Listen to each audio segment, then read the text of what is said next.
ఒక చీర ఖరీదు 1000 రూపాయలు. బ్లౌజ్ కుట్టినందుకు అయ్యేటటువంటి ఖరీదు 1000 రూపాయలు. మంచి బ్లౌజ్ కావాలంటే.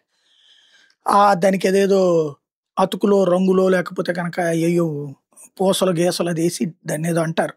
డిజైన్‌లు, ఎంబ్రాయిడరీలు ఇట్లా. అది ఇంకా రేట్ ఎక్కువ. చీర కంటే రేట్ ఎక్కువైపోతుంది. కానీ కుట్టే వాళ్ళలో 100కి 90 మందికి నైపుణ్యం ఉండట్ల. ఆల్ ఫిట్ కరెక్ట్‌గా ఉంటుందంటే ఉండదు.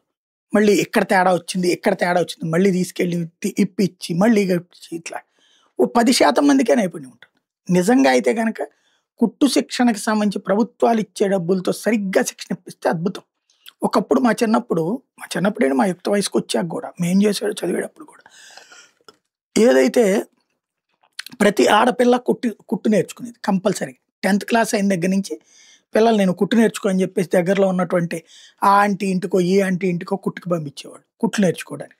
అక్కడ జాకెట్లకి హుక్సులు కట్టడం దగ్గర నుంచి బిగించేసి, ఆ తర్వాత నిదానంగా వాళ్ళకి జాకెట్లకి లైనింగ్‌లేయడం, ఆ తర్వాత చీరలకి ముందు ఫాల్స్ కుట్టడాలు నేర్పి, ఆ తర్వాత బ్లౌజులు కుట్టడం నేర్పేవాళ్ళు.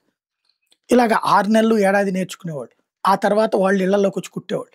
అట్లాగా ఇంటింటా కుట్టు మిషన్లుండేయి. ప్రతి 10 మా మేము అపార్ట్మెంట్ గది ఉంది. అప్పుడు ఒక బిల్డింగ్‌లో ఒక 6, 7 పోర్షన్లుంటే ముగ్గురు కుట్టుకూలొచ్చు. కుట్టడం వచ్చు. అట్లాంటి రోజులుండేవి. ఇప్పుడేమో కుట్టేవాళ్ళు కరువయ్యారు. కుట్టేవాళ్ళని మనం విలువివ్వలేదు.